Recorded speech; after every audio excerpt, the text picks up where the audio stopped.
kachiambe, chika-chika time! Itong nakaraang linggo lamang ay nagulat ng lahat na mag-post si Concon Felix sa kanilang FB account ni Ricey Avila na nagkukumpirma na silang dalawa ay hiwalay na nga.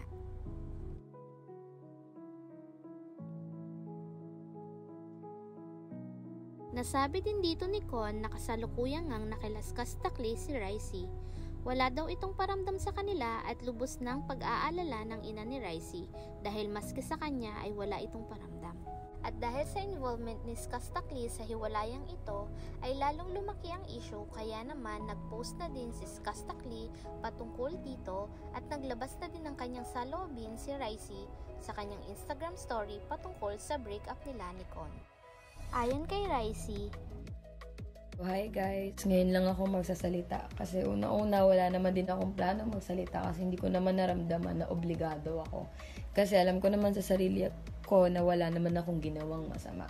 Ipinaliwanag niya dito na dahil marami na siyang natatanggap na masasakit na salita, kaya naman minabuti niya na ibahagi sa lahat ang kanyang nararamdaman. Nagsimula daw ang lahat noong June 1 nang dumating siya sa lugar ni Daryl o mas kilala bilang Skastakli. 5 years na silang magkaibigan ni Daryl at dito nga daw siya naglalabas ng sama ng loob. Lagi din siya nitong inaayang mag-collab at gumawa ng kanta. At ang dahilan kung bakit daw siya naroon ay para gumawa lamang ng kanta. So June 1, puyat ako, lasing ako, nakapag-live pa ako sa Bigo. So, yun nga, nakapag-Bigo pa ako, June 1 ako napadpad dito. Pagdating ko dito, wala akong tulog, pero nagtuloy-tuloy yung inom namin. Ano oras na kami nakatulog? June 2 ng mga tanghali or hapon yun. And then, nagising kami kasi ginising kami ng friend namin dito na, uy, trending na pala kami. At ito ay kanyang ikinagulat dahil nakapag-update naman daw siya sa kanyang nanay pagkarating niya doon kila Skastakli. At aminado naman siya na pagkatapos ng update na yon ay buong araw na siyang hindi nakapag-update sa kanyang ina. Ayon sa kanya, nagulat siya dahil sobrang okay daw sila ni Con nung naghiwalay sila. At umalis siya sa kondo noong May 26 dahil magbe-birthday ang nanay niya kinabukasan. Bago din daw sila maghiwalay ay sinabi niya kay Con na wag na munang magpo-post agad dahil hindi lang naman daw silang dalawa ang tao sa mundo, kundi marami din ang mga nagmamahal sa kanila. Minabuti na daw muna nilang hayaan ng mga fans ang makaramdam saka sila magpo-post na hiwalay na talaga sila. Sinabi din ni Ricey na deleted na ang nasabing post dahil may nag-comment dito patungkol sa dating skandal ni Con. Pagpapaliwanag dito kung bakit sila naghiwalay ay sa loob ng 2 taon, hindi naman kami magtatagal kung hindi naman din namin pinilit magtagal. Like, kung hindi naman namin talaga pinilit na ayusin kung ano yung mga pinag-awayan namin, pero kasi dumating na ako sa point na sobrang ayoko na din. Sobrang toxic, yun lang.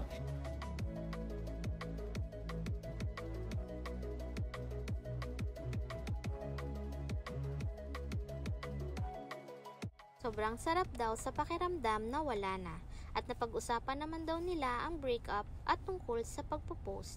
Pero dahil sa sinabi ni Con na 1 week na siyang nakilaskasta, ay nakagawa ito ng iba't ibang haka-haka tungkol sa dalawa. And for me, gusto ko lang din naman linisin yung pangalan ni Da. Kasi porket ba nakasama ko si Da, ganun na agad yung iniisip sa akin. Mali yun. Kasi sobrang naging mabuting kaibigan din naman sa akin si Da. Never naman akong pinakitaan na kung ano-ano mga motibo na kung anong iniisip nyo. Hindi siya yung reason ng breakup namin. Sobrang bago naman kung ganun. Walang nagloko, wala kaming third party. Ang sa amin lang, toxic kaming dalawa. Toxic kami sa relasyon naming dalawa na, ayun nga, hindi na rin namin kinaya yung katoksikan. Nagtatalo na daw ang insecurities nila at marami na din daw bawal dahil may masasabi at masasabi kaya mas pinili nila na maghiwalay na lang. At para naman daw sa nagsasabi na parang wala lamang sa kanya ang breakup nila, hindi nyo lang alam yung impact sa akin na masakit din naman makipaghiwalay. Siyempre, 2 taon din yung pinundasyon naming dalawa. And hindi nyo rin alam kung ano yung inner demons ko, pero mas pinapakita ko kasi na chill lang ako. Hindi ako nagkukot ng attention for clout. Nananawagan din siya kay MG na tigilan na ang pagtawag sa kanya ng toot dahil wala naman daw siyang ginagawa dito. Bago matapos ang video ay nagpasalamat si Ricey sa kanyang mga kaibigan na nangungumusta sa kanya at humingi ng pasensya dahil hindi pa niya kayang sagutin at harapin ang mga ito.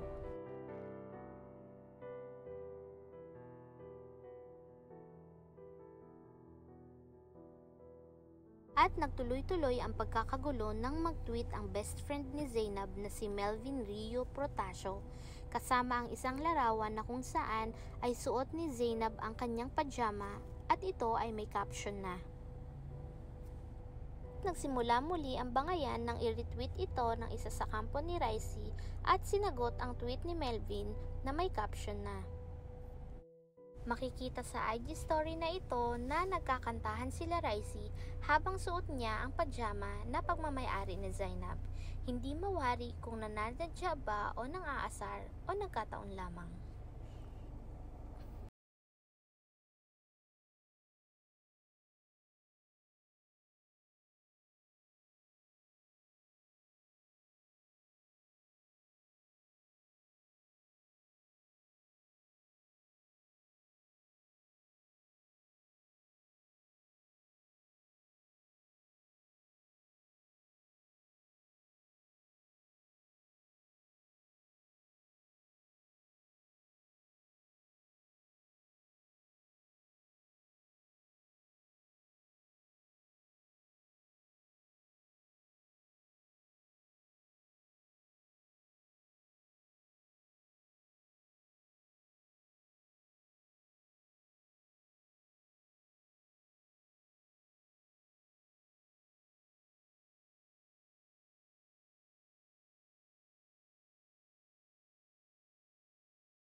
Ano sa inyo, pero gusto lang namin tumawa.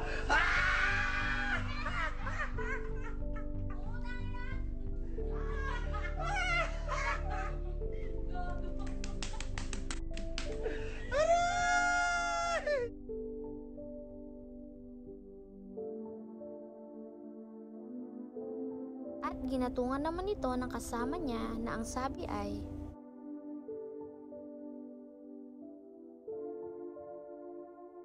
na tumutukoy sa vlog at TikTok post ni Zainab. Dagdag panahirit ni Skastakli. Kaya namin, di nyo ako mababasag, malabo nyo ako mabasag. Mahal ako ng mga tao dito. Yung mga tao dyan, arot na. Cyril no more. Hindi na mababalik yun. Kasi na-overdose na ako. Seb, di mo ako kaya, Seb. Di mo ako kaya. Pajama lang, men. Tapatan mo yung kanta ko ng mga content mo. Sige, kung kaya mo. Walang iiyak. Kalma lang, basta walang iiyak ha. Makikita din sa video ito na tila bang inuinsulto ni Ricey si Zainab habang sumasayaw at sabay sabi nagpalit na siya ng pajama.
Kaugnay sa usaping ito, nag-post din si Zainab ng kanyang hinanakit sa kanyang ex-boyfriend na si Daryl Ruiz o mas kilala bilang Skastakli.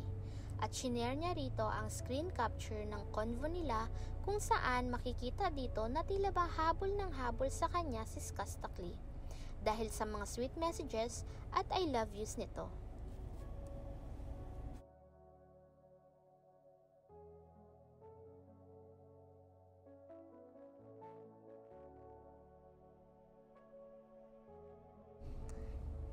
Ito ang huling mensahe ni Zainab.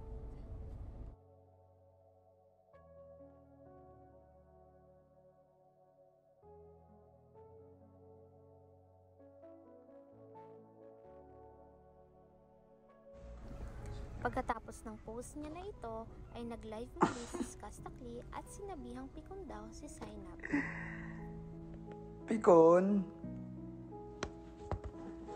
Pikon? Ka? Ito naman ang mga tweets ni Raisi Avila at Concon Felix na talaga namang kukurot sa inyong mga puso.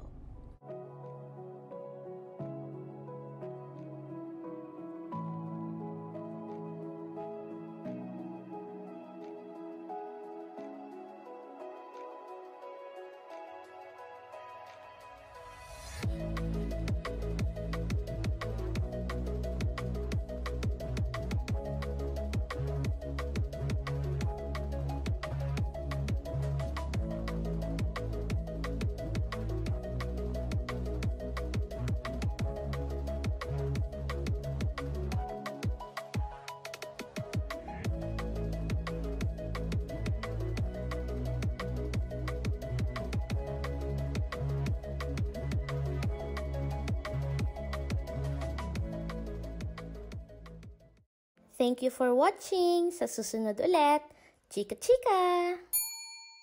Don't forget to comment, like, subscribe, and click the notification bell for more chika chika updates.